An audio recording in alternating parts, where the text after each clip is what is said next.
La semántica es la parte de la lingüística que estudia el significado, la interpretación y el sentido de los signos lingüísticos, de las palabras, de los símbolos, de las expresiones y de sus combinaciones, sus formas gramaticales y sus cambios, así como su evolución en el tiempo. El término semántica proviene del griego semantikos, que significa algo que tiene un significado relevante o significativo. Este término fue acuñado por Michel Breal en 1833. La finalidad de la semántica es descomponer el significado en unidades más pequeñas, llamadas semas o rasgos semánticos. Los semas son las unidades mínimas en las que puede segmentar el significado de las palabras. El análisis de los semas permite diferenciar palabras de significado parecido y palabras de significado opuesto. El estudio de las palabras puede estar dividido en sinonimia, antonimia, polisemia y homonimia. La sinonimia se produce cuando un mismo significante se puede expresar con varios significantes, por ejemplo, desplomarse, caerse, derrumbarse, entre otros. Dos o más palabras son sinónimas si tienen el mismo significado.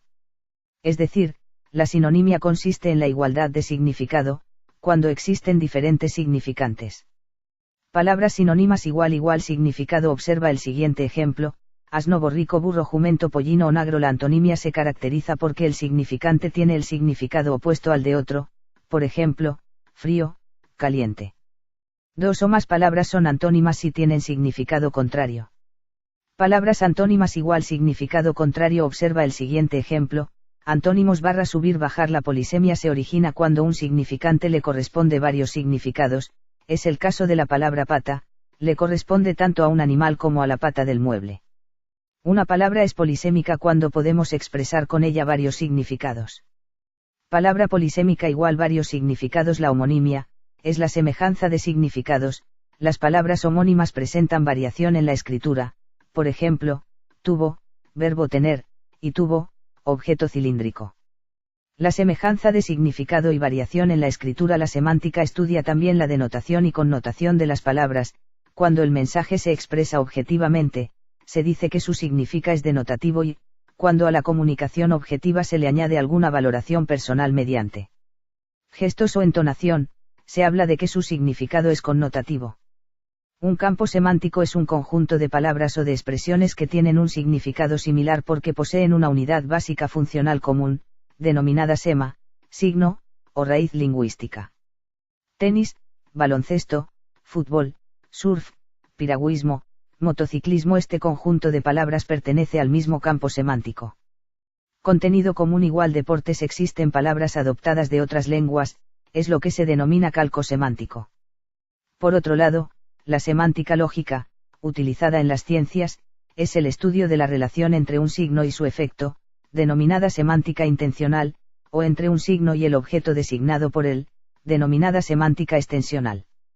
La semántica cognitiva estudia la relación que la mente de una persona atribuye a los signos e introducir significados dados por el individuo. La palabra semiótica indica a la teoría general y ciencia que estudia los signos, sus relaciones y su significado. Ejercicio: subraya la palabra de cada grupo que no tiene el mismo significado. Viejo, remoto, antiguo, arcaico, joven. Aumentar, incrementar, disminuir, crecer, ampliar. Vivienda, castillo, casa, hogar, domicilio. Defender, atacar, proteger, cuidar, resguardar. Subraya la palabra antónima de cada serie. Hablar, comentar, callar, comunicar, expresar. Oscuro, sombrío, tenebroso, claro, lúgubre. Ancho, amplio, estrecho, espacioso, holgado. Rogar, pedir, demandar, dar, reclamar. Completa las oraciones con antónimas de las palabras entre paréntesis. ¿Qué buen día hace para pasear? He suspendido el examen de lengua. Mi amigo quiere vender un coche nuevo. Dame el último libro. Deberías ir un poco más rápido. Cogieron el camino más largo. Completa las oraciones con sinónimos de las palabras entre paréntesis. Hemos cortado el rosal del jardín. Conduce demasiado rápido, y es peligroso. Fuimos a un restaurante y degustamos productos típicos. El partido terminó con la éxito para nuestro equipo.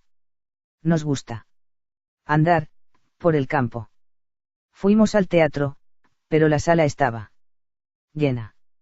Completa el significado de las palabras homónimas que faltan: ángulo igual, figura geométrica, ángulo igual, medida frenológica, buque igual, navío de grandes dimensiones, buque igual, aroma característico de los vinos, banca igual, silla generalmente se encuentra en parques, banca igual, institución bancaria.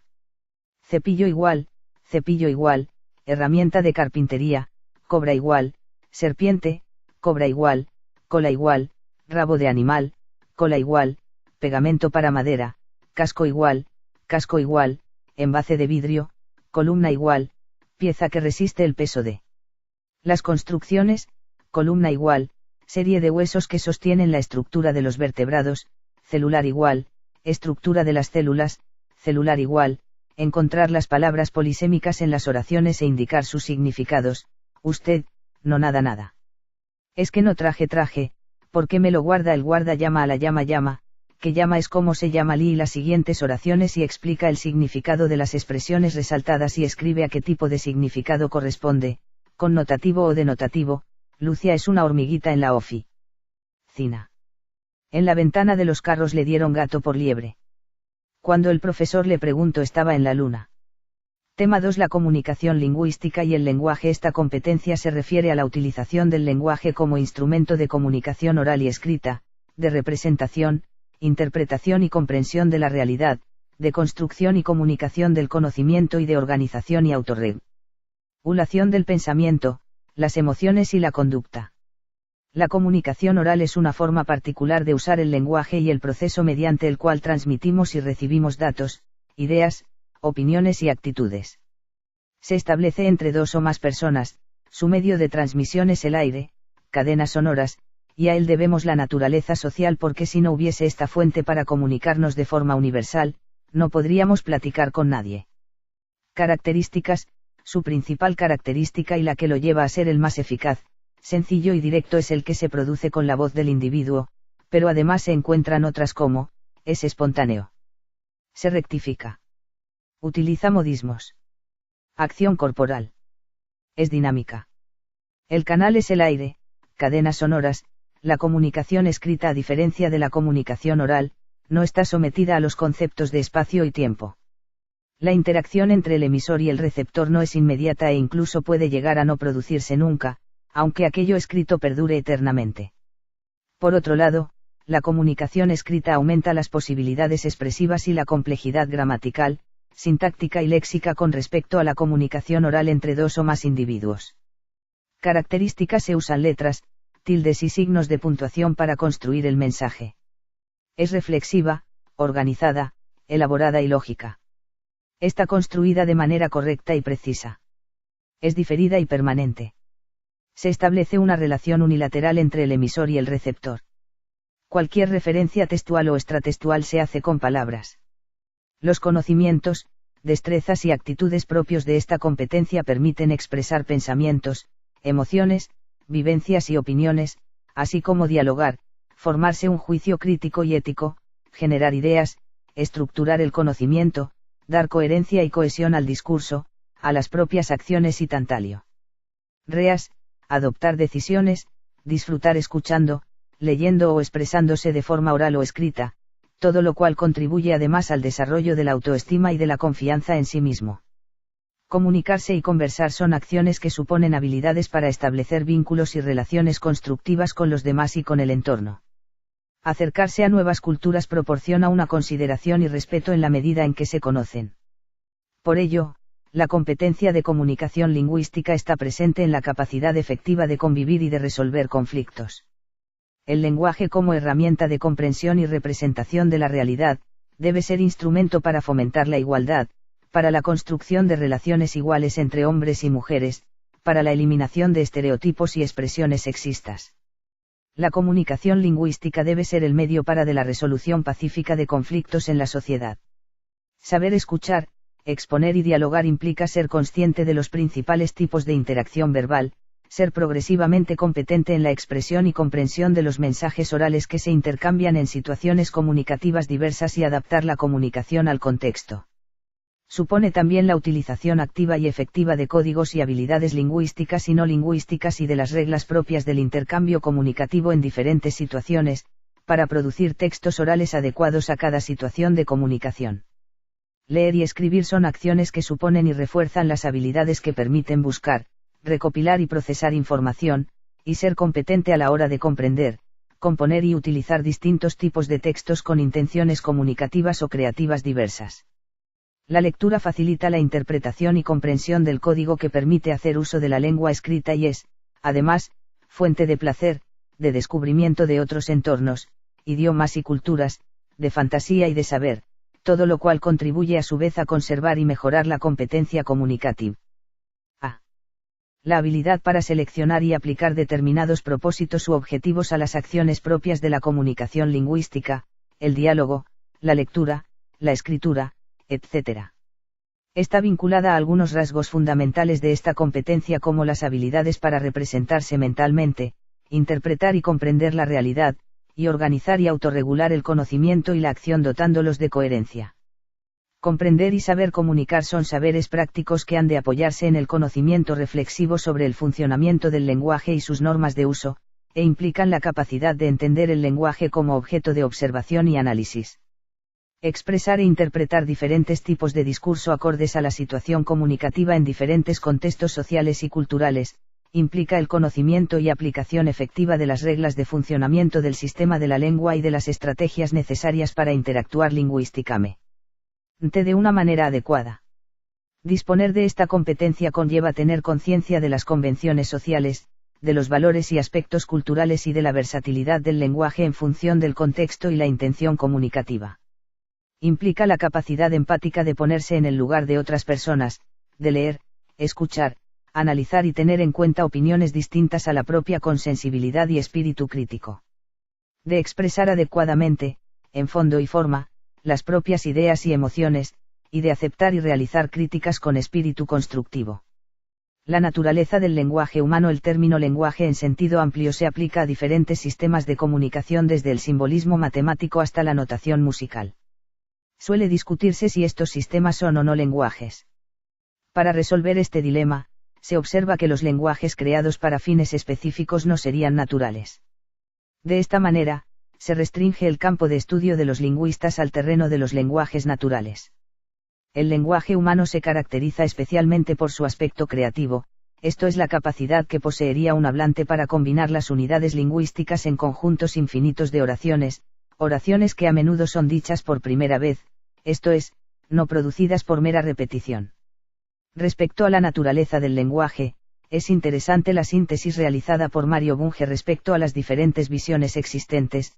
El lenguaje. Según el estructuralismo, el lenguaje es un conjunto de fonemas y su función es la de ser un medio de comunicación. Las gramáticas describen y codifican lenguajes. El lenguaje se encuentra en la cultura y por lo tanto, los universales lingüísticos son culturales.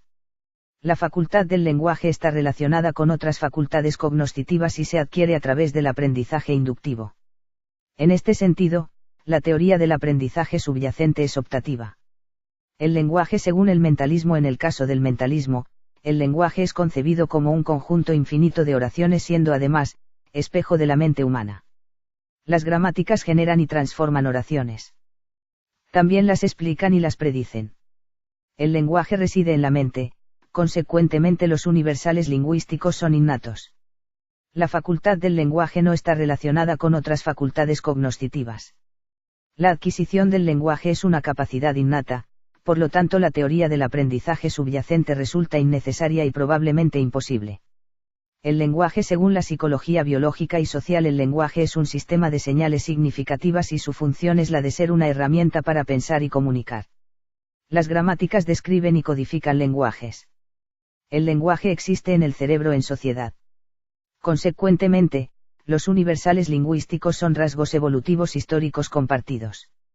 La facultad del lenguaje se relaciona con todas las capacidades sensoriomotrices y cognitivas.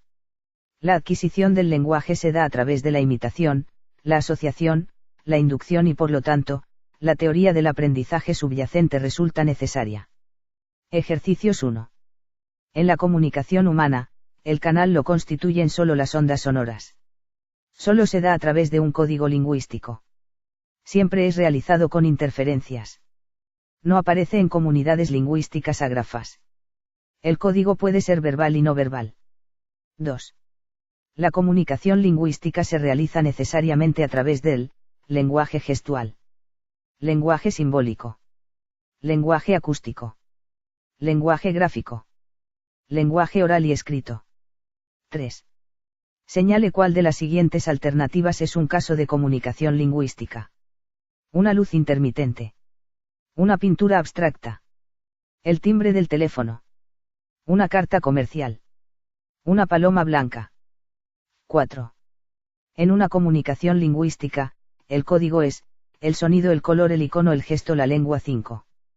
Cuando el árbitro saca una tarjeta roja al jugador que pateó a su contrincante en un partido de fútbol, se ha realizado un tipo de comunicación, no humana visual, humana verbal, no humana táctil, verbal visuográfica, ana no verbal. 6. La expresión prohibido fumar que aparece en un letrero ubicado en la entrada de un hospital constituye comunicación, no lingüística, visuográfica, verbal, acústico, visual, verbal, visuográfica, no verbal, visual, verbal, audiovisual. 7. El profesor de lenguaje dicta hoy el tema de comunicación en el aula. En el contexto, el código y el canal están representados por el castellano y las ondas sonoras. El profesor del lenguaje y las ondas sonoras. Nociones sobre comunicación y el castellano. Los alumnos del aula y el profesor de lenguaje. El castellano y el profesor de lenguaje. 8. La comunicación de acuerdo con la naturaleza del código puede ser pública o privada. Unidireccional o bidireccional. Lingüística o no lingüística. Directa o indirecta. Intrapersonal o interpersonal.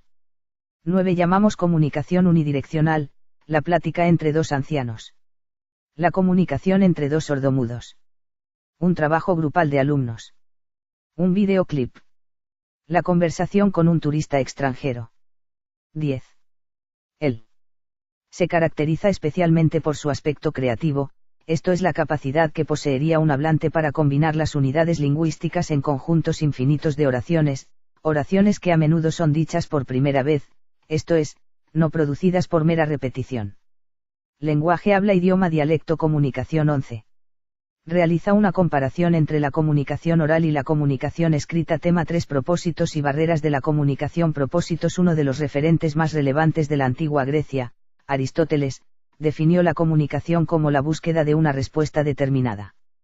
Según David Berlo, 1969, el objetivo básico en la comunicación es convertir al ser humano en un agente efectivo, es decir, que influya en los demás, en el mundo físico que lo rodea y en él mismo, de tal modo que pueda convertirse en agente determinante y sentirse capaz, llegado el caso, de tomar decisiones. El ser humano se comunica para influir y para afectar intencionalmente a otros. David Berlo plantea que el propósito universal de la comunicación es reducir la probabilidad de quedar a merced de fuerzas externas y aumentar la probabilidad de dominarlas. Esto significa que la comunicación es una acción que necesariamente generará una reacción llamada respuesta. De allí, que cuando una persona, una organización o un grupo de personas se comunican, es que tiene un propósito. Este puede ser, informar, entretener, persuadir. Estos tres propósitos se aplican en el desarrollo de un discurso. Los actos de informar, entretener y persuadir generalmente van mezclados, pero siempre una predomina. Este es al que denominamos propósito general. Los propósitos específicos son aquellos que se desprenden de cada uno de los propósitos generales. Informar. El propósito general de informar tiene como función principal ofrecer datos y se divide en 4 tipos de propósitos específicos. Explicar, dar a conocer un proceso o funcionamiento de algo. Dar a conocer un tema en específico. Describir, dar las características esenciales y accidentales de alguien o algo para que el público construya en su mente una imagen. Hablar de una persona desconocida para el público, cualidades psicológicas y físicas, definir, aclarar un término. Tipos de amigo que existen. Exponer, presentar o dar a conocer un tema. Dar resultados parciales de un censo, presentar la estructura de la organización de una empresa. Entretener consiste en lograr que el público pase un rato agradable, ocupar el tiempo del público. Platicar las peripecias de un grupo, contar chistes, un cuento o una anécdota. La acción de entretener no se divide en propósitos específicos, pero básicamente cumple con la función de ocupar el tiempo de las personas, por lo general de una forma amena. Persuadir es pretender que las personas realicen una acción o adopten una idea, es pretender a modificar la conducta o la opinión de una o más personas. Puede dividirse en los siguientes propósitos específicos: motivar a la acción, es decir, que se logre que el auditorio realice o omita una conducta. Lograr que los fumadores dejen de fumar. Convencer, formar, pretende establecer una opinión, creencia o actitud respecto de algo. Hablar de una persona de un producto que no conoce. Convencer, reforzar este propósito se emplea cuando el público ya aceptó una opinión, actitud o creencia y se le ofrecen razones para consolidar esa idea. Promover el amor a la familia. Convencer, cambiar consiste en modificar la idea, actitud, creencia u opinión que el público tiene respecto a algo. Cuando el público no está acostumbrado a separar los desechos de la basura y se le quiere hacer cambiar su conducta mediante argumentos que lo convenzan de realizar la separación. Nota: cuando un orador está preparando su discurso, es importante que tenga bien claro los propósitos generales y específicos que pretende, así como el grado de dificultad o sencillez que esto significa. Barreras de la comunicación. Barrera semántica se entiende por barrera de la comunicación a todos aquellos factores que impiden la comunicación, deformando el mensaje u obstaculizando el proceso mediante el cual se llevan a cabo los procesos comunicativos. Pueden ser barreras semánticas, barreras fisiológicas, barreras psicológicas, barreras físicas, barreras administrativas. Tienen que ver con el significado de las palabras.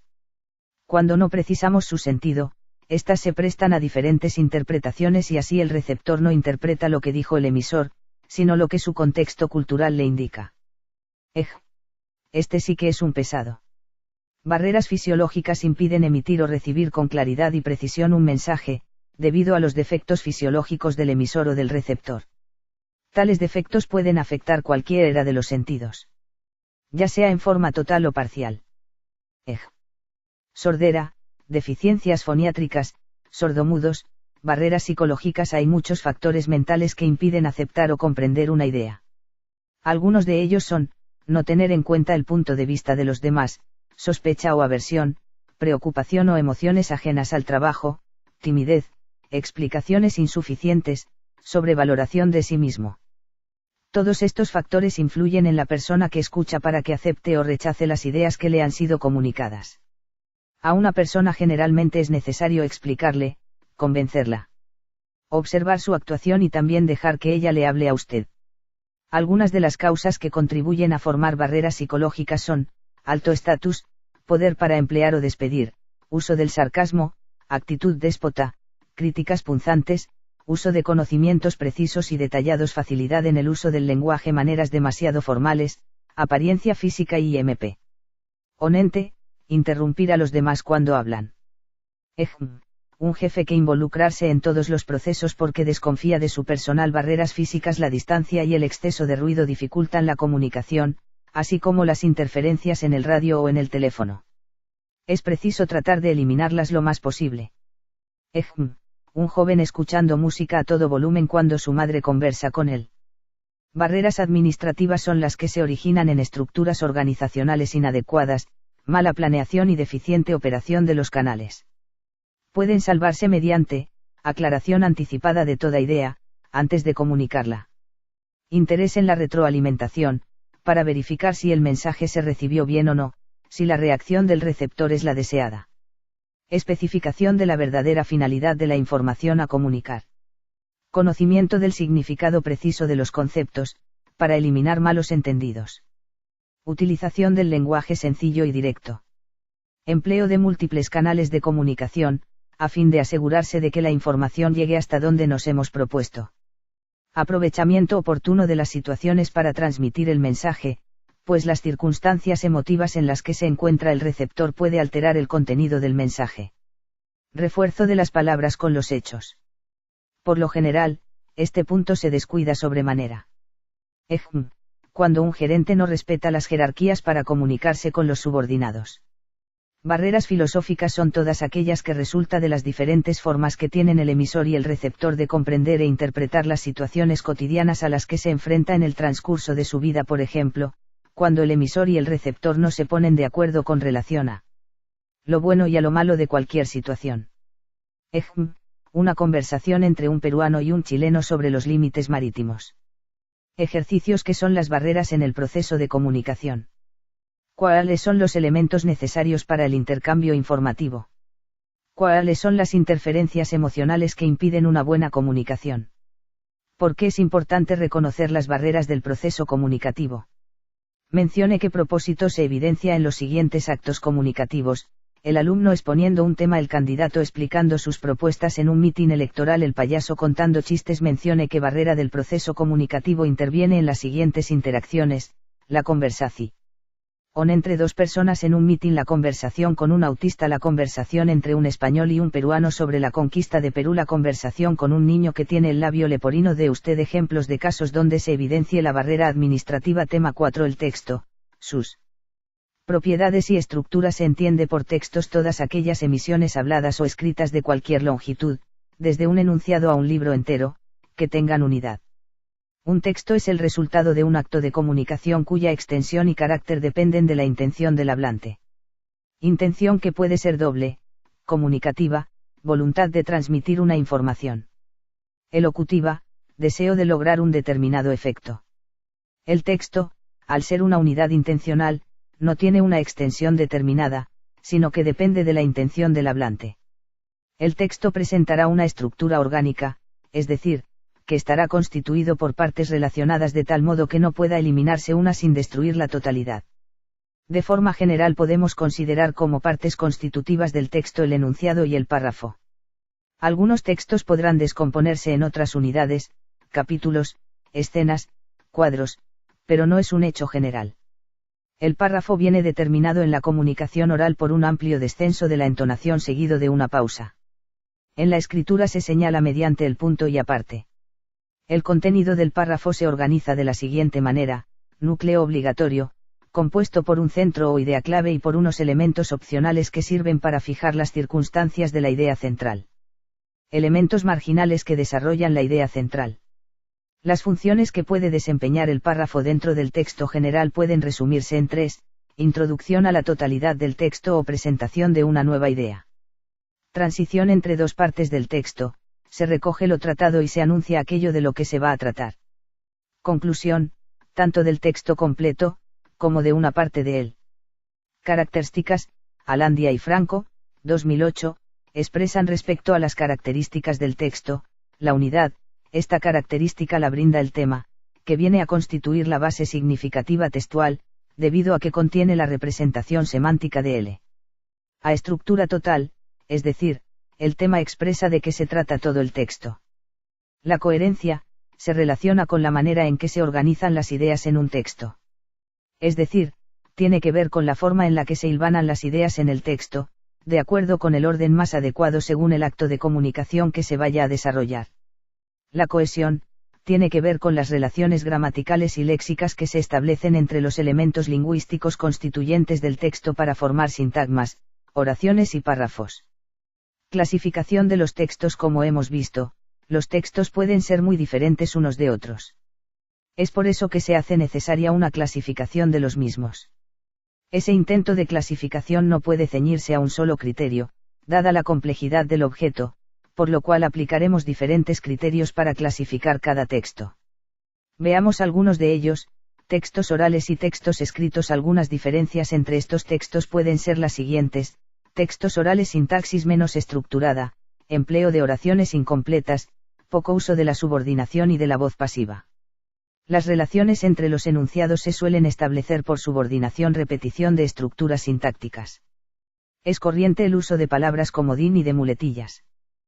Textos escritos, sintaxis más elaborada. Abundan los conectores entre oraciones que estructuran mejor los contenidos. Varían con frecuencia de estructura sintáctica. Se tiende a evitar las palabras comodín y no se deben emplear muletillas. Por su objetivo comunicativo, dependiendo de la finalidad que persiga cada texto, Podemos encontrarnos con un tipo diferente, aunque siempre serán posibles los textos híbridos. Textos informativos, sirven para dar noticia de algún hecho, textos periodísticos, científicos o humanísticos. Textos prescriptivos, ordenan o determinan algo, jurídico, administrativo o legislativo. Textos persuasivos, inducen con razones a creer o a hacer algo, propagandísticos, publicitarios, ensayísticos. Textos estéticos, crean un mundo de ficción, literarios, líricos, narrativos o dramáticos. Por su modalidad los textos pueden presentar 4 modalidades que pueden combinarse entre sí. Descripción. Se trata de una forma de representar lo individual y concreto, objetos o espacios fijos, cuyas cualidades se nombran sin que exista necesariamente un orden predeterminado. Exposición. Se trata de una forma de representar lo genérico y abstracto, pensamientos, conceptos o ideas entre los que no se pueden establecer conexiones lógicas o temporales. Narración. Representación de acontecimientos que se desarrollan en el tiempo y se presentan con un orden lógico y cronológico. En ocasiones, ese orden se altera deliberadamente con finalidad estética. Argumentación. Se trataría de aquellos textos que aportan pruebas para intentar convencer de un determinado punto de vista o para afirmar la validez de una opinión. Por su tema periodístico, publicitarios, científico, tecnológicos, humanísticos, jurídico-administrativos. Literarios, ejercicios. Escriba a qué tipo de texto, según su modalidad, pertenecen los siguientes enunciados y cuál es el tema. Acabó de decirlo, cuando Fernanda sintió que un delicado viento de luz le arrancó las sábanas de las manos y las desplegó en toda su amplitud. Amaranta sintió un temblor misterioso en los encajes de sus pollerones y trató de agarrarse de la sábana para no caer, en el instante en que Remedios, la bella, empezaba a elevarse. Úrsula, ya casi ciega, fue la única que tuvo serenidad para identificar la naturaleza de aquel viento irreparable, y dejó las sábanas a merced de la luz, viendo a Remedios, la bella, que le decía adiós con la mano, entre el deslumbrante aleteo de las sábanas que subían con ella, que abandonaban con ella el aire de los escarabajos y las dalias, y pasaban con ella a través del aire donde terminaban las 4 de la tarde, y se perdieron con ella para siempre en los altos aires donde no podían alcanzarla ni los más altos pájaros de la memoria. García Márquez, Gabriel, 2001, 100 años de soledad. Bogotá, Norma Tema. En 2004, la Guardia Civil detuvo a 142 personas entre junio y septiembre. También fue mayor el número de incendios, según el ritmo que siguen este verano, que aún no ha concluido. El pasado verano, la Guardia Civil registró 3.533 incendios forestales entre junio y septiembre, de los cuales fueron esclarecidos un total de 1.570. Murieron 6 personas y fueron evacuadas 4.166 de 981 viviendas. Los meses en los que se produjo una mayor incidencia fueron julio, con 1.237, y agosto, con 893. Diario El Mundo, 2005, balance de la Guardia Civil, 829 incendios forestales y un centenar de detenidos en lo que va de verano. En sección Sociedad, 24 de agosto http://www.elmundo.es/el mundo/2005/028/23/sociedad/112479428.h. TML tema. Aprovecharé esta ocasión para afirmar que las más altas facultades de la inteligencia reflexiva trabajan más decididamente y con más provecho en el modesto juego de damas que en toda la primorosa frivolidad del ajedrez. En este, donde las piezas tienen diferentes y raros movimientos, con diversos y variables valores, lo que solo es complicado se toma equivocadamente, error no insólito, por profundo, la atención es aquí poderosamente puesta en juego. Si flaquea un solo instante, se comete un descuido, que da por resultado perjuicio o derrota. Como los movimientos posibles no son solamente múltiples, sino intrincados, las probabilidades de tales descuidos se multiplican, y en 9 casos de 10, el que triunfa es el jugador más capaz de reconcentrarse, y no el más perspicaz. En las damas, por el contrario, donde los movimientos son únicos y tienen muy poca variación, las probabilidades de inadvertencia quedan disminuidas. Como la pura atención queda relativamente desocupada, las ventajas obtenidas por cada una de las partes lo son por superior perspicacia. Adaptado de Edgar Allan Poe, Los extraordinarios casos de Monsieur Dupont. Tema. Toco tu boca, con un dedo toco el borde de tu boca, voy dibujándola como si saliera de mi mano, como si por primera vez tu boca se entreabriera, y me basta cerrar los ojos para deshacerlo todo y recomenzar, hago sodio. Cer cada vez la boca que deseo, la boca que mi mano elige y te dibuja en la cara, una boca elegida entre todas, con soberana libertad elegida por mí para dibujarla con mi mano en tu cara, y que por un azar que no busco comprender coincide exactamente con tu boca que sonríe por debajo de la que mima. No te dibuja. Cortázar, Julio, 1985, Rayuela, 1914. Santiago de Chile, Seix Barral. Tema. La novela de Truman Capote A Sangre Fría, está basada en una historia real, el asesinato de una familia de granjeros. El escritor norteamericano investigó a numerosas personas y realizó entrevistas, para luego escribir el libro. Capote profundiza en la psicología de los personajes, tanto de las víctimas como de los asesinos, teniendo siempre en cuenta el ambiente y el desarrollo de la acción. A lo largo de la lectura, el autor va mostrando la sociedad a la que pertenecen los personajes mientras se suceden distintos planteos éticos. No se trata de un crimen perfecto, aquel que jamás se descubre, sino que los asesinos son descubiertos, enjuiciados y condenados. No se trata de una apología del delito, sino de una indagación en los hechos, en una búsqueda de la verdad. Adaptado de Araceli Otamendi. Tema. Las nuevas fechas obtenidas mediante la datación por radiocarbono de las tumbas halladas en Stonehenge, Inglaterra, indican que el monumento se usaba como cementerio desde un principio, en los albores del año 3000 Alteza Calle. Hasta mucho tiempo después de que se erigieron los megalitos, alrededor del año 2500 a Calle.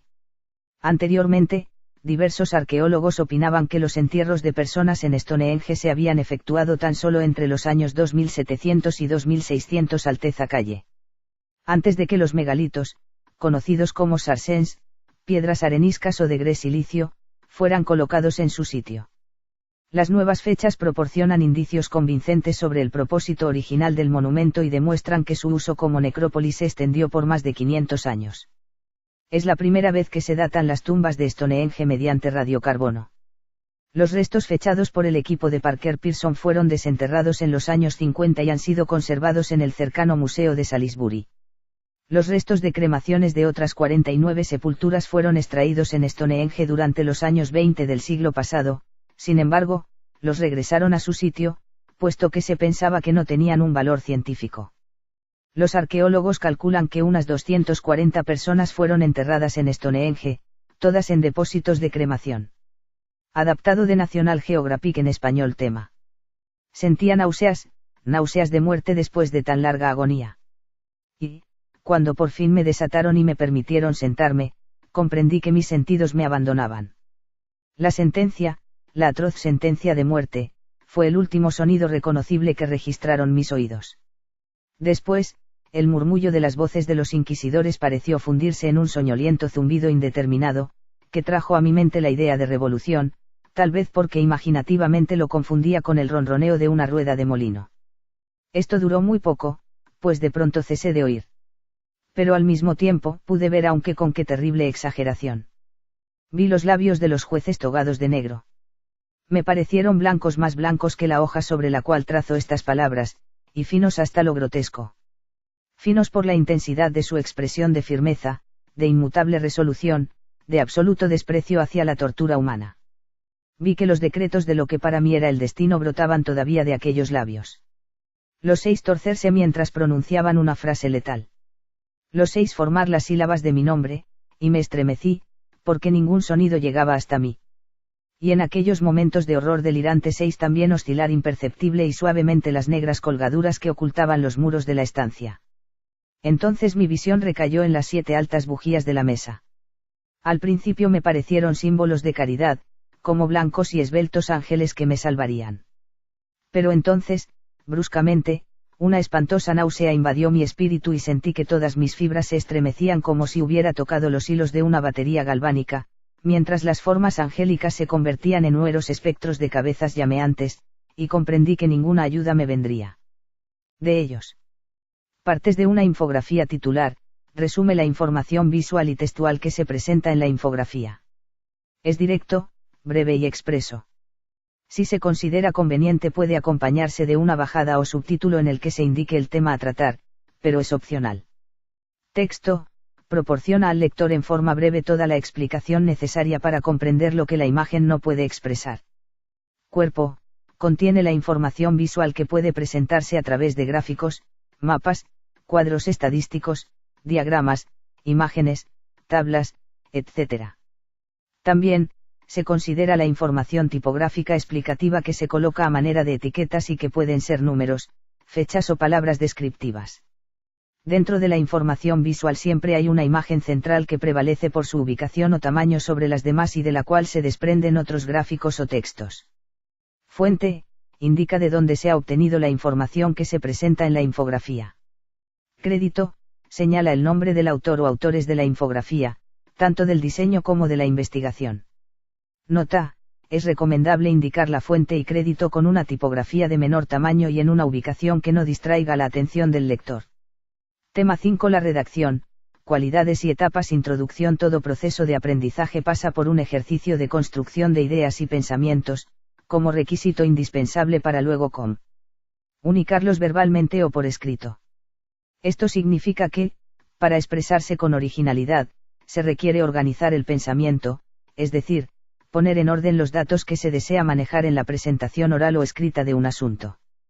Escribe claro quien piensa claro. Concepto de redacción: redactar, observa Gilda Basulto, es una actividad comunicativa de primer orden, que implica un estado cultural avanzado de quien la ejercita. Como no se trata de un acto cuyo dominio se practica de manera mecánica, sino de un proceso de construcción de productos escritos, su aprendizaje y su práctica demandan un cuidadoso proceso de elaboración de su materia prima, el pensamiento, y de su forma de expresión o presentación por medio de textos escritos. De esta concepción dialéctica de la escritura, que vincula el pensar con el escribir, deriva la necesaria y estrecha relación entre contenido y forma, que todo redactor debe valorar como prioritaria y como eje de cualquier ejercicio que se proponga realizar. En este proceso se consideran las siguientes etapas o pasos: planificación. Esta primera etapa consiste en analizar cuidadosamente el tema y en aclarar las ideas que se desea comunicar. Solo se puede escribir acerca de lo que se sabe, pero hay que tener muy claro el contenido del mensaje que se piensa transmitir. No basta tener una idea vaga de lo que se quiere decir, se debe aclarar al detalle el contenido de lo que pensamos escribir. Es necesario contar con suficiente información, tener a la mano cifras, datos, fechas, citas y poner en claro mediante una guía o un esquema el orden en que deberán aparecer en el escrito. Igualmente nadie podría redactar un texto serio sin haber planificado su contenido y haber preparado una guía o esquema, es decir, una lista ordenada de los puntos que debe tratar. Redacción. La segunda etapa consiste en expresar por escrito las ideas o conceptos bosquejados en la guía ya preparada. La redacción es la codificación de las ideas, el ponerlas en el código idioma escrito. En esta etapa no debe ser necesario pensar en qué decir sino en cómo decirlo. Si ya hemos bosquejado los temas o conceptos en el orden más convenientes, la etapa de redacción consiste solamente en ampliar estas ideas y exponerlas en oraciones completas. Durante la etapa de redacción se debería escribir lo más rápidamente posible, sin preocuparse de la corrección ni del estilo. Lo que se está escribiendo es simplemente un borrador. Mientras más rápido escriba, más natural y espontáneo resultará el escrito, será más agradable y fresco. No debe preocuparse por la palabra exacta, si duda de la conveniencia de algún término y preferiría encontrar un sinónimo, subraye la palabra sospechosa y continúe escribiendo. En la etapa de la revisión se ocupará de buscar un sinónimo de la palabra marcada. El tiempo dedicado a la etapa de la redacción es muy valioso, uno suele entrar en un trance y se alcanza un ritmo que no hay que interrumpir para buscar un sinónimo. Revisión.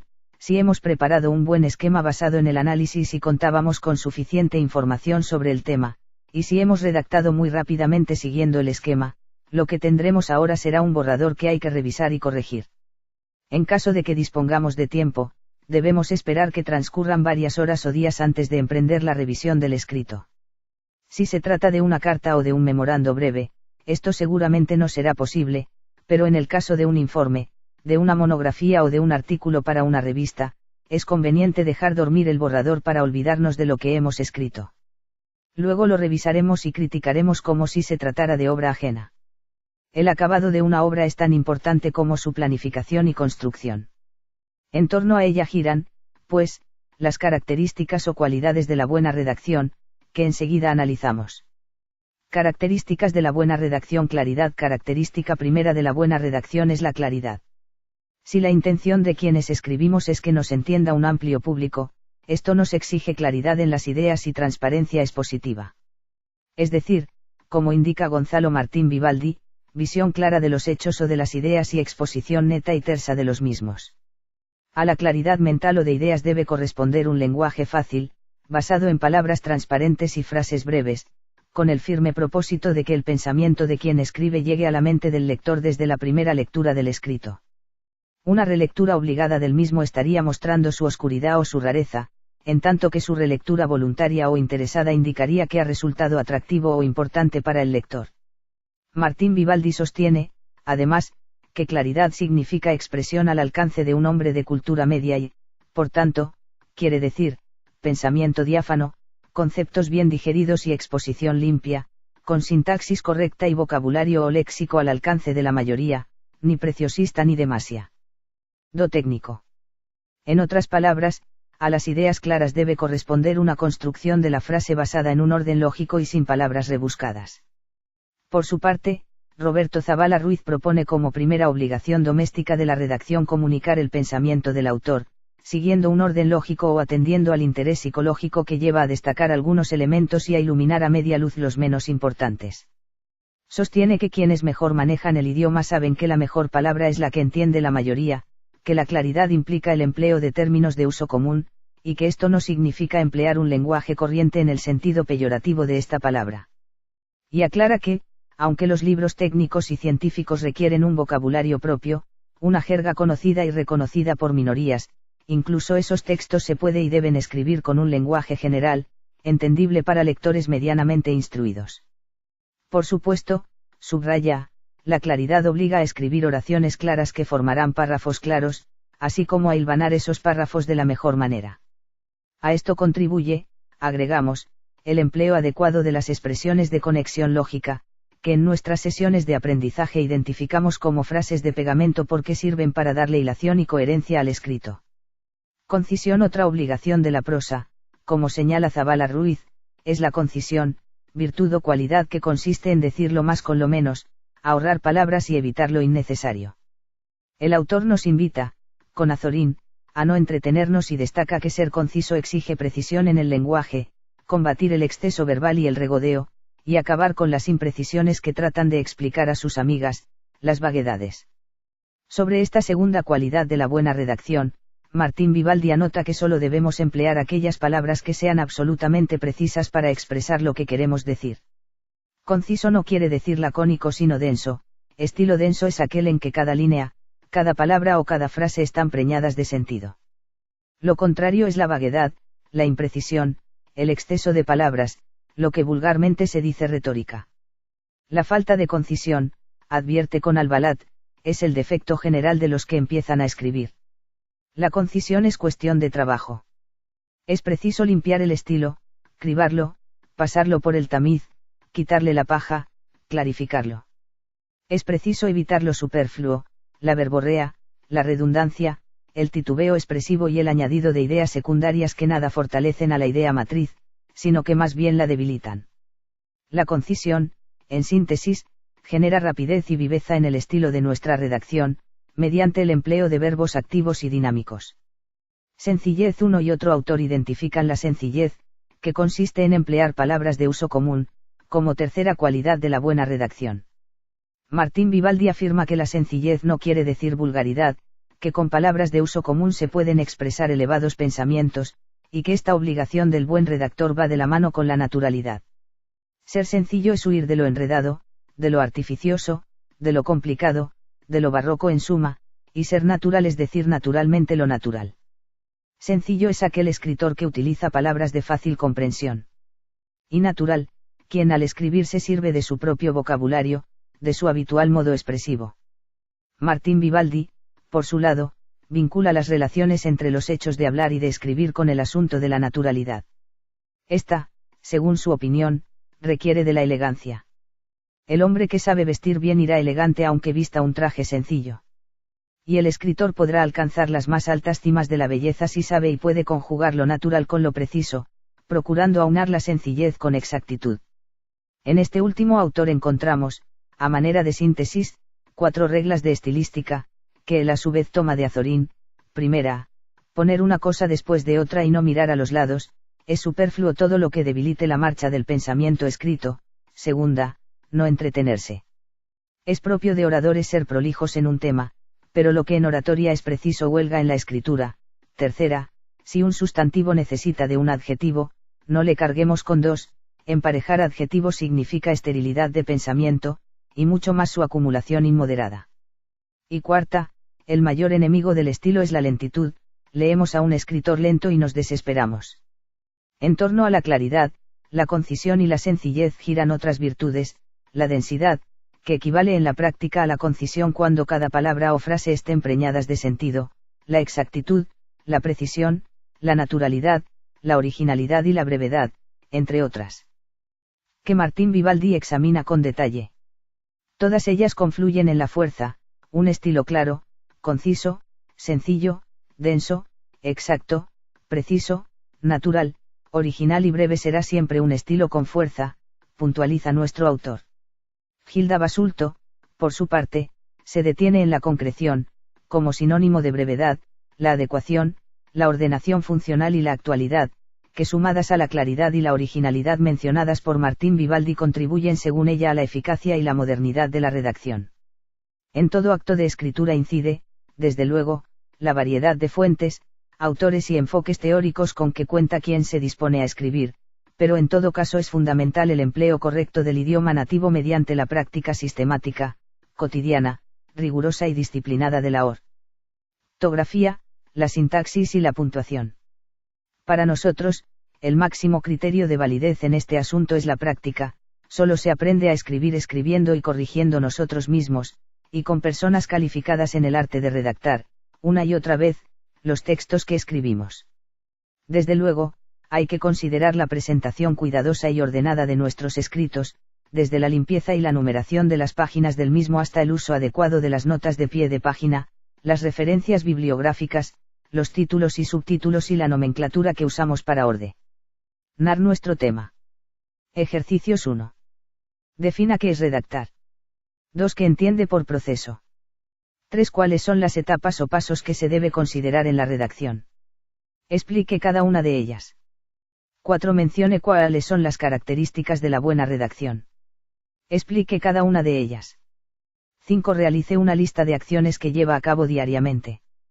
6. Cohesione el listado anterior en un solo párrafo considerando los aspectos generales de la buena redacción.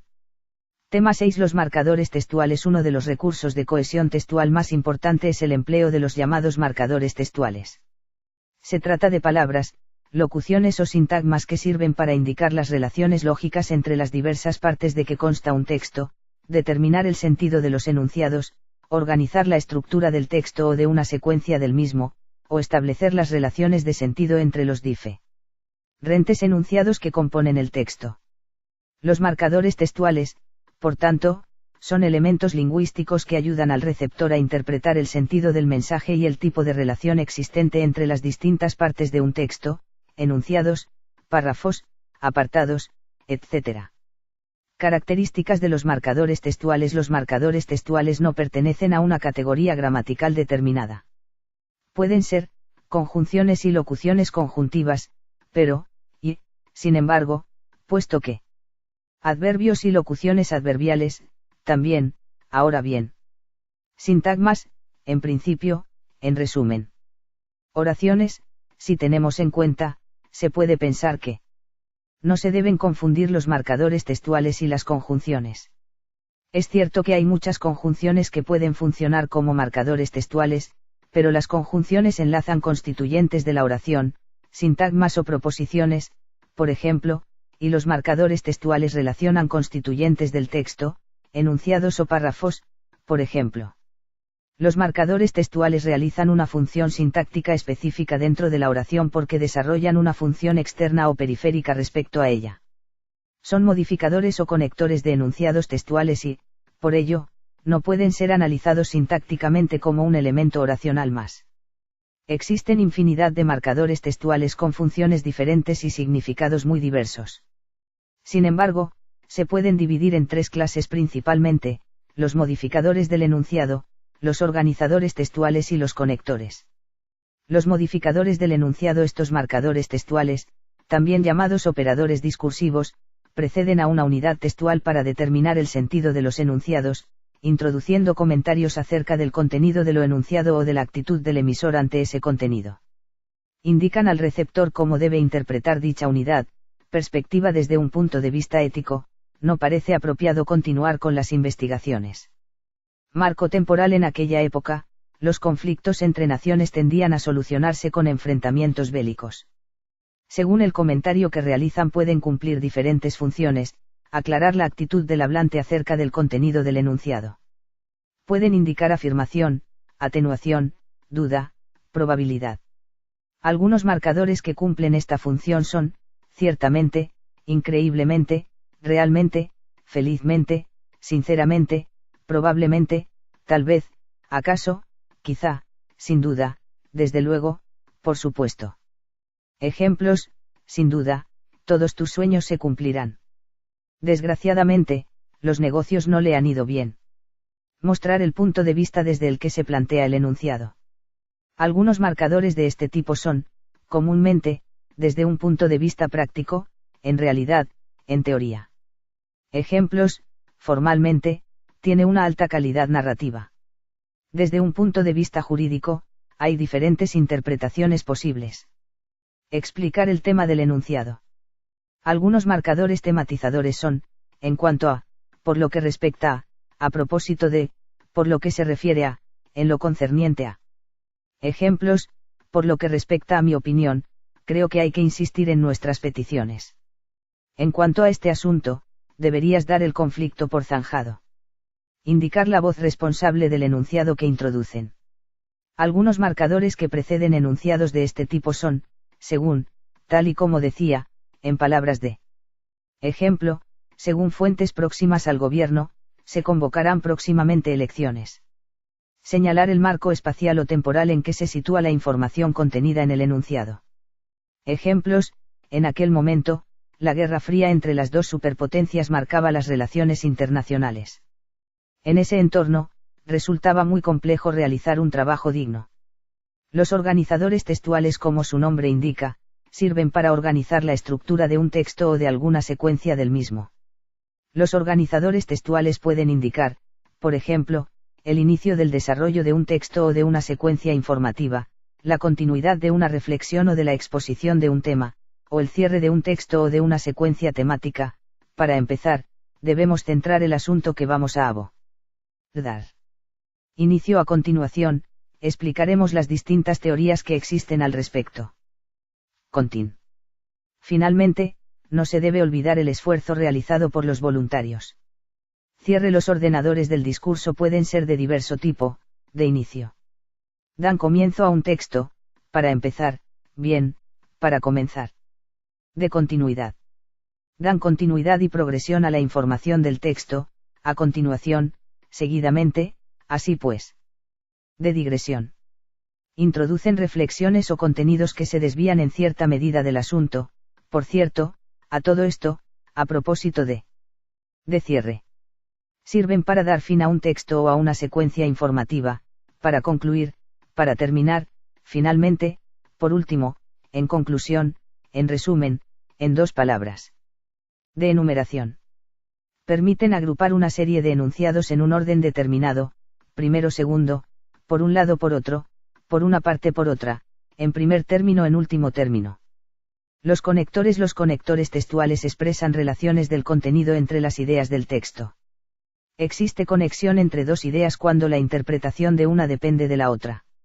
Así, por ejemplo, una idea puede explicar la anterior, o puede ser la consecuencia del enunciado que le precede, o indicar una acción anterior o posterior a la otra. Observa los siguientes ejemplos: hemos conseguido poco dinero. Por tanto, no nos iremos de viaje. Ahora explico el tema. Después realizaréis actividades de refuerzo. En el primer ejemplo, el segundo enunciado es una consecuencia de lo afirmado en el primero. Esta interpretación resulta evidente, además, gracias al conector por tanto, un conector textual que indica ese tipo de relación. En el segundo ejemplo, la relación que se establece entre los dos enunciados es de carácter temporal. El contenido del primer enunciado señala una acción presente y el del segundo, una acción futura. La relación de temporalidad está claramente indicada por los conectores ahora y después. Clases de conectores. Los conectores textuales expresan diversas relaciones de significado entre los enunciados que componen un texto.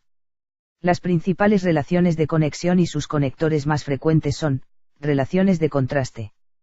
Se expresa una relación de oposición o contraste entre dos ideas. Algunos conectores de este tipo son, no obstante, sin embargo, por el contrario, por contra, en cambio, ahora bien, con todo, de todas maneras, aunque, tampoco. Ejemplo, una población es un conjunto de seres vivos del mismo tipo que viven en una zona determinada. En cambio, una comunidad es un conjunto de poblaciones de seres vivos que viven en una zona. Relaciones de tiempo. Se expresa sucesión o simultaneidad en el tiempo entre los enunciados relacionados.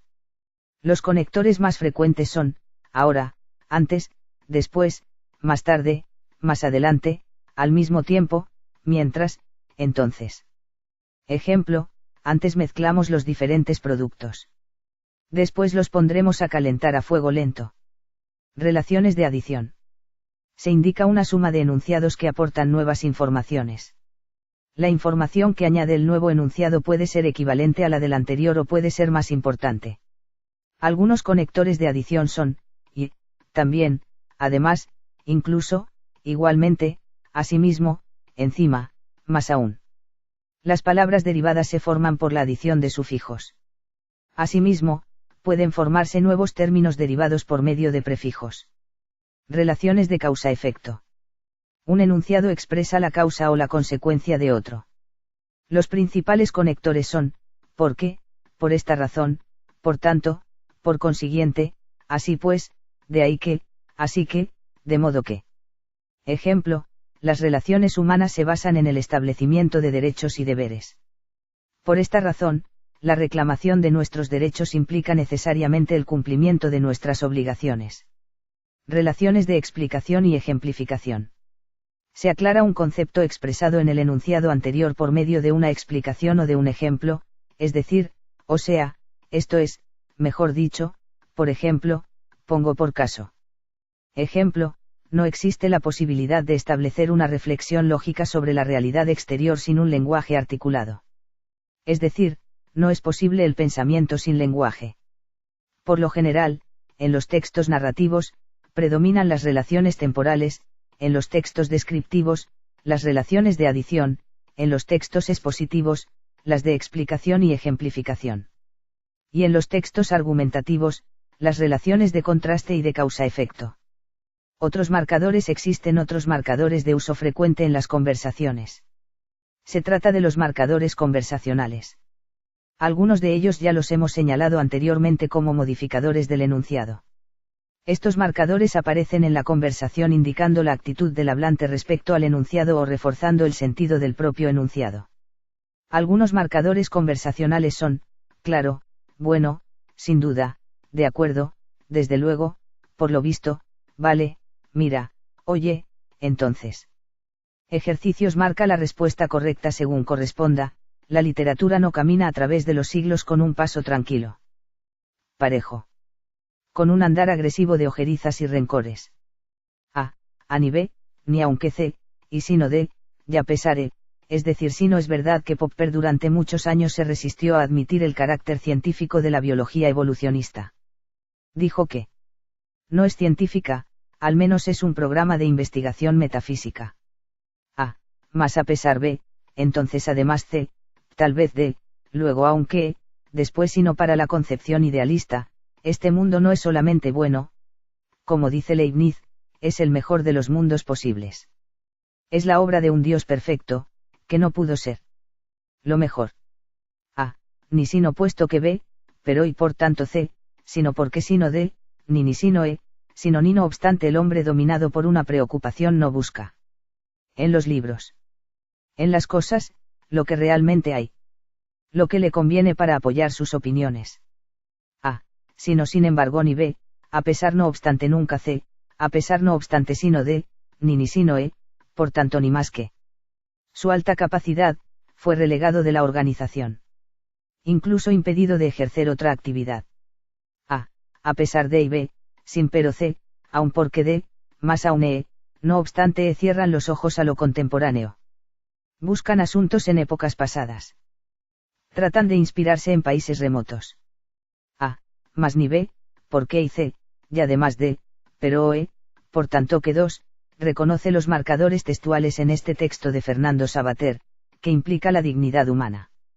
En primer lugar, la inviolabilidad de cada persona, el reconocimiento de que no puede ser utilizada o sacrificada por los demás como un mero instrumento para la realización de fines generales.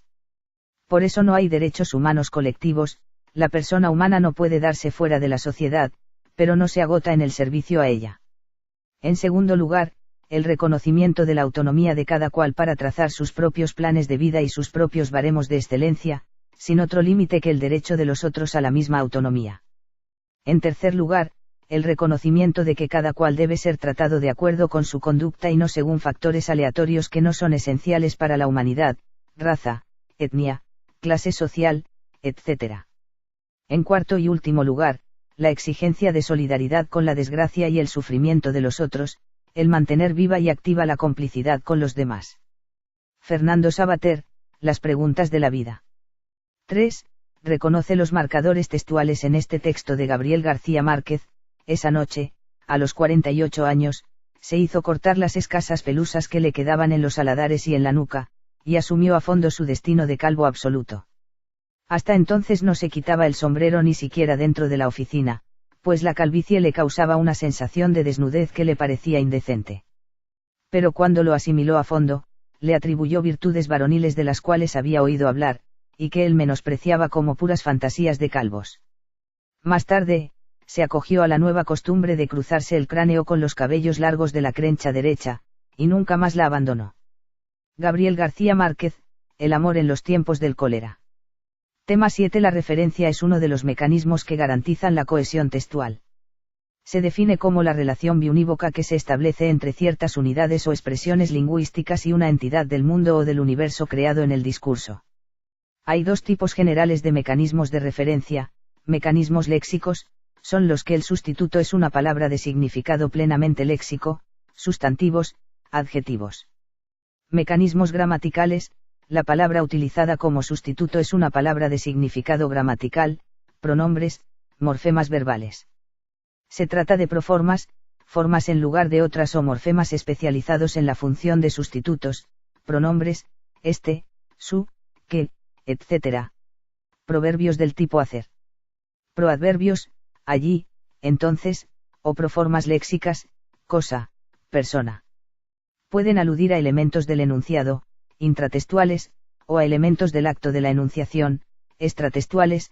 La referencia exofórica, es el mecanismo por el que una expresión lingüística alude a una entidad o acontecimiento de la realidad extralingüística. El referente o antecedente se encuentra, pues, fuera del texto. En ello se diferencia de la referencia endofórica, que constituye la remisión lingüística de una entidad o acción presentes dentro del texto.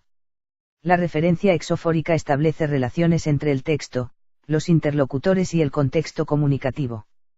En este sentido, K.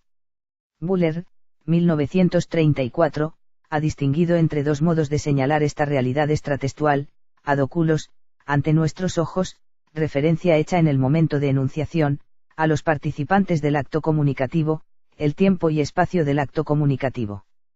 An fantasma, en fantasma, referencia hecha en un momento diferente de la enunciación, al espacio y tiempo donde los objetos o personas se sitúan en un momento actual o no. Las expresiones referenciales exofóricas o extratextuales pueden referirse al mundo en general o al entorno inmediato o contexto discursivo. Si remiten al mundo en general, pueden hacer referencia al mundo real o a un mundo imaginario, es decir, a un universo posible, como lo hacen formas como a, da. Este tipo de remisión se identifica con la función referencial o representativa del lenguaje. Si remiten a la situación inmediata de comunicación, indican elementos al alcance de nuestros sentidos. A esta referencia al contexto extralingüístico se le denomina deixis. En la enseñanza-aprendizaje de lenguas, resulta a veces difícil aprender a emplear de forma satisfactoria formas lingüísticas referenciales, como los demostrativos ese, aquel, que pueden ser expresión tanto de la referencia exofórica como endofórica. Ello hace que en ocasiones los aprendientes utilicen estas unidades con valor anafórico, como demostrativos endofóricos que remiten al lugar o el momento que se acaba de mencionar en el discurso, cuando su uso más apropiado en determinados casos correspondería a una referencia extratextual.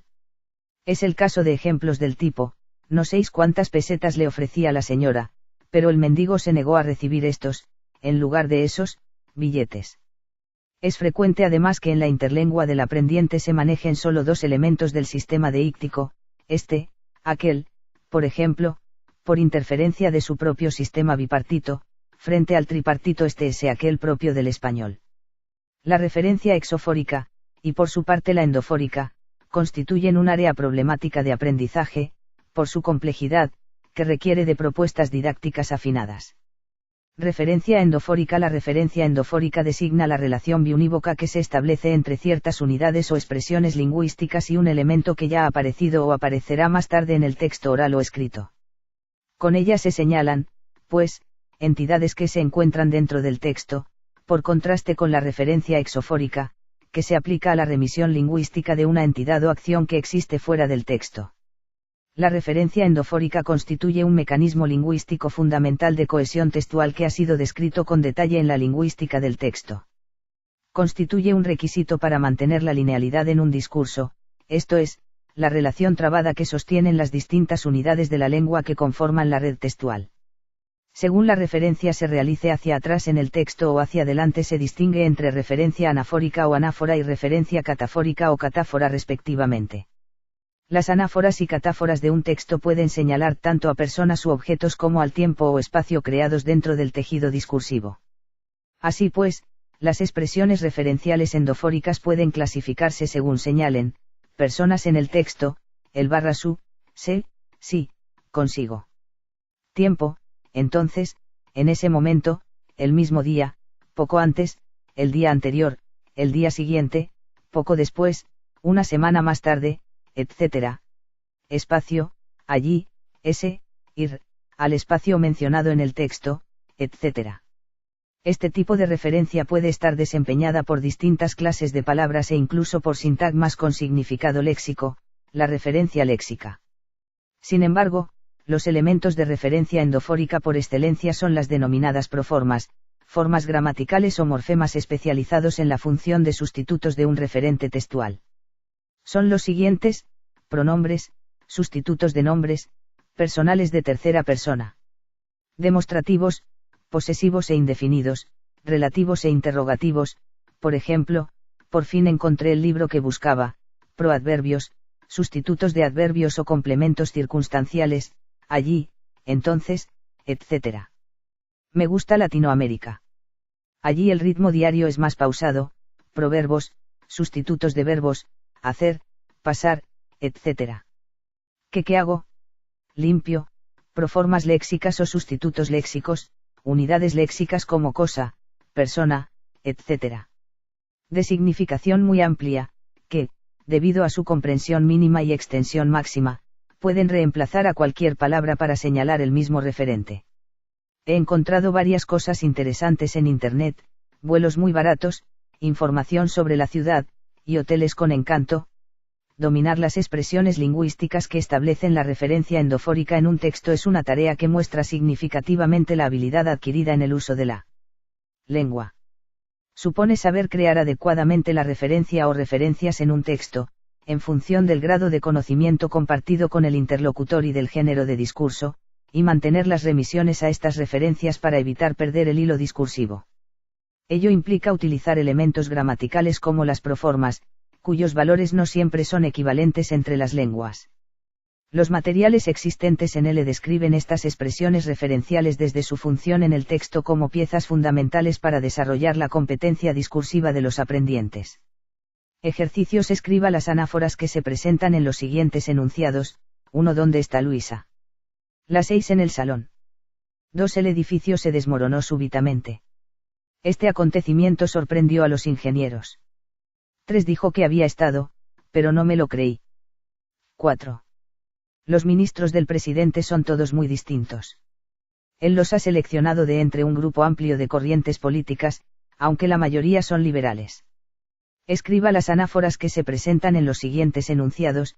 La energía producida por los alimentos debe asegurar 4 funciones vitales: el metabolismo basal, el trabajo muscular, el mantenimiento de la temperatura corporal y el crecimiento.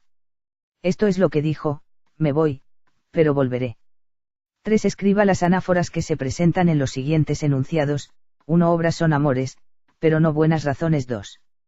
En el espejo, los ojos y en el cabello, el peine, en su vida, el desengaño, en sus deseos, la muerte.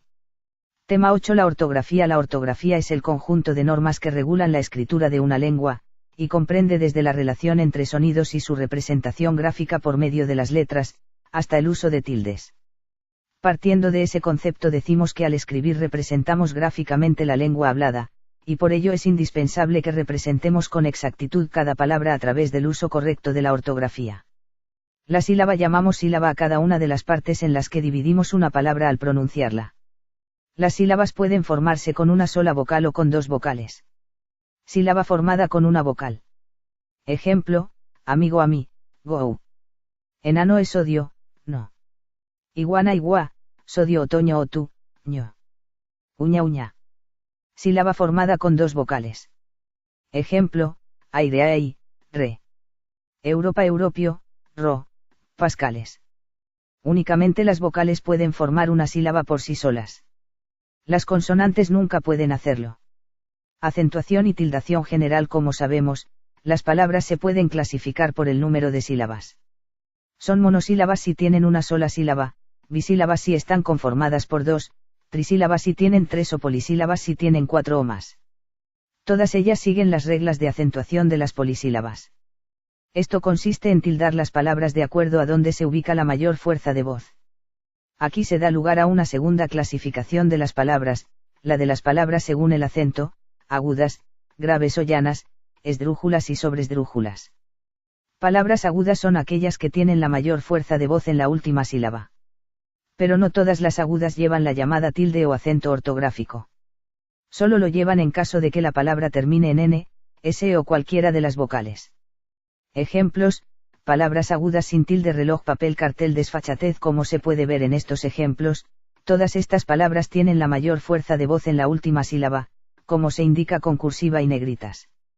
Sin embargo, al finalizar en consonantes distintas a la n o s, estas no llevan tilde. Palabras agudas con tilde: camión, café, papá, anís. Estas por el contrario sí culminan en n, s y también en vocales, por lo que sí van tildadas. Palabras graves o llanas son aquellas que presentan la mayor fuerza de voz en la penúltima sílaba y que llevan acento ortográfico cuando terminan en cualquier consonante que no sea n o s. Pero nunca cuando acaben en vocal. Ejemplos: palabras graves sin tilde: mesa, consentimiento, germen, aves. Estas palabras son graves porque la mayor fuerza de voz se presenta en la penúltima sílaba. Más, como terminan en n, s y vocal, no llevan tilde. Palabras graves con tilde: lápiz, frágil, útil, césped. Observamos aquí que, a diferencia de las palabras anteriores, estas sí llevan tilde, puesto que la mayor fuerza de voz está en la penúltima sílaba de cada palabra y estas terminan en consonantes distintas a la n y a la s. Palabras esdrújulas son aquellas que llevan la mayor fuerza de voz en la antepenúltima sílaba. Todas las esdrújulas llevan tilde.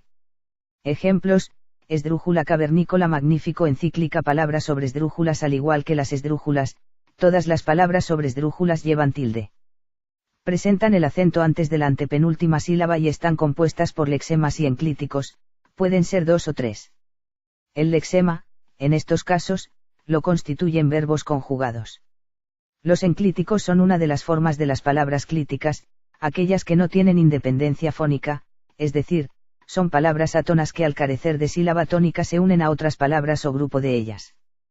Pueden ser unidas o agregadas antes o después.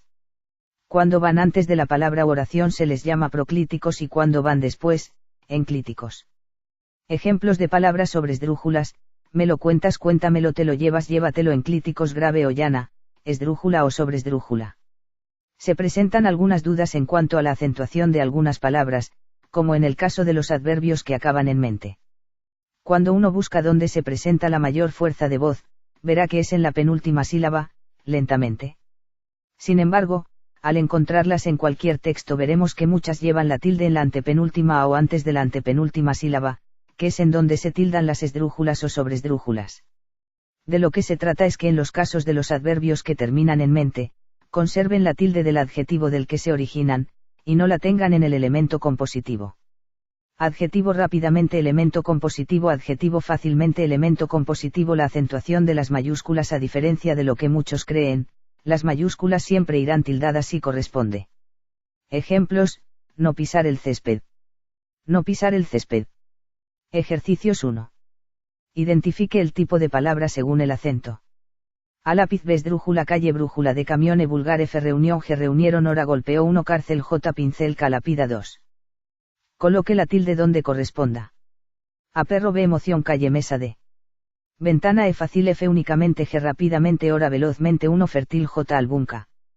Daselo, concurrencia vocálica. Uno de los problemas de tildación que más dificultades tiene para las personas es el de la concurrencia de vocales en las palabras, es decir, a la aparición de dos o más vocales seguidas en una palabra. Existen 3 tipos de concurrencia vocálica: diptongos, hiatos y triptongos. Por ello, para empezar debemos tener claro qué entendemos por esos conceptos. Iniciaremos con el diptongo. El diptongo se produce cuando dos vocales se suceden en una misma sílaba. En él se pueden presentar más de una combinación vocálica. Es decir, se pueden mezclar vocales débiles o cerradas, y fuertes o abiertas, de distintas maneras. Se debe tener en cuenta que los diptongos que llevan H intermedia en medio, igualmente se consideran diptongos, ahumado las vocales abiertas son la A, E, y o estas no necesariamente tienen que formar sílaba con una consonante, pueden formar sílabas solas. Nunca dos vocales abiertas se presentan en la misma sílaba. Las vocales cerradas son la I y la U. Las que también pueden formar sílabas solas, como las otras vocales. Como lo dijimos antes, se pueden combinar las vocales de varias formas y estas son las siguientes: o vocal abierta, A, E, O, más vocal cerrada, I, U, átona, sin acentuación, ejemplo, causa, o vocal cerrada átona más vocal abierta, ejemplo, suave, 22, o vocal cerrada más otra vocal cerrada distinta, I, U, O, U, I, ejemplo, cuidado, viuda. Acentuación de diptongos. Así como se presentan situaciones en las que se produce un diptongo, también existen reglas para acentuarlo.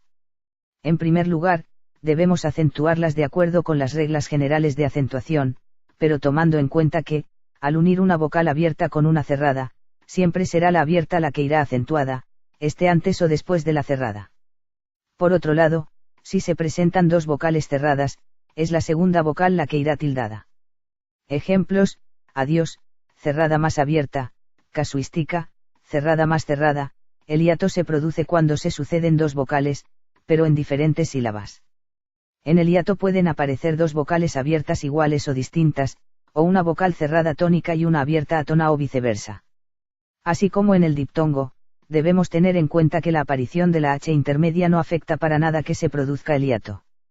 Ejemplos: creer igual CRE, herbio igual vocal abierta más vocal abierta, iguales, Paola igual Pascales, o, la igual vocal abierta más vocal abierta, diferentes, vía igual vi, a igual vocal cerrada tónica más vocal abierta átona, país igual Pascales, is igual vocal abierta átona más vocal cerrada tónica. Acentuación de hiatos como menciona antes, cada vez que se presente un hiato con una vocal cerrada y una abierta, la vocal cerrada será la vocal tónica, es decir, la que debe ir tildada. Y en este caso no tenemos que seguir las reglas generales de acentuación. Ejemplo: tía igual ti, a cerrada tónica abierta átona. En este caso se presenta la vocal cerrada tónica en la penúltima sílaba, por lo que se le podría considerar una palabra grave terminada en vocal. Sin embargo, en estos casos no existe la exigencia de seguir las reglas de acentuación, sino que se omiten para poder denotar la presencia del hiato. Por otro lado, si se presenta un hiato con dos vocales abiertas, ya sean iguales o diferentes, sí se deben seguir dichas reglas. Ejemplo: golpealo igual gol, p, a lo vocal abierta tónica vocal abierta átona. En este caso en que se presentan dos vocales abiertas, La tónica se presenta en la antepenúltima sílaba. Es decir, se trata de una palabra esdrújula. Y como todas las esdrújulas van tildadas, esta también. Triptongo se produce cuando aparece una vocal abierta tónica entre dos vocales cerradas átonas en una misma sílaba. En todos los casos, es la vocal abierta la que presenta la mayor fuerza de voz. Por lo tanto, debe ir tildada, porque en los triptongos se siguen las reglas de ortografía. Ejemplo, acentuéis ejercicios, encierre el diptongo en las siguientes palabras y mencione por cuál de los tipos de combinación vocálica está formado. Abierta más cerrada igual a más C diptongo decreciente cerrada más abierta igual C más A diptongo creciente cerrada más cerrada igual C más C diptongo homogéneo aula calle justicia FW cuadro D. Feucho coloque el acento ortográfico a las siguientes palabras después soñéis lingüística inicio, empezó, murciélago caucaso muerdelo cuéntame fuéramos quisieras duende encierre los hiatos y acentúelos ortográficamente donde sea necesario. Raíz poseer prohíbe reír alcohol geografía transeunte aorta en frío ir teatro baul rie etereo feucho frío coagulo egoísmo cacatua poeta caída acentue insinuevo encierre los triptongos y coloque la tilde donde corresponda. Fiéis actuéis continuáis decíais despreciáis conceptuéis teníais tildación diacrítica los monosílabos según lo indican las reglas de la ortografía, una palabra monosílaba no debe llevar tilde. Sin embargo, existen situaciones en que para establecer diferencias entre palabras homónimas, se debe colocarla. De y de cuando hablamos de la preposición de, esta nunca debe llevar tilde. Sin embargo, cuando se trata del imperativo del verbo dar, entonces sí debe aparecer con tilde. Ejemplos, de son recuerdos de nuestra vida en el campo, preposición, de dé usted un ejemplo, imperativo de dar, el y el cuando él funciona como artículo, nunca debe llevar tilde, mientras que si lo hace como pronombre personal. Ejemplos, el niño me miró con ojos que interrogaban, artículo, el no es mi padre, pronombre personal, más y más.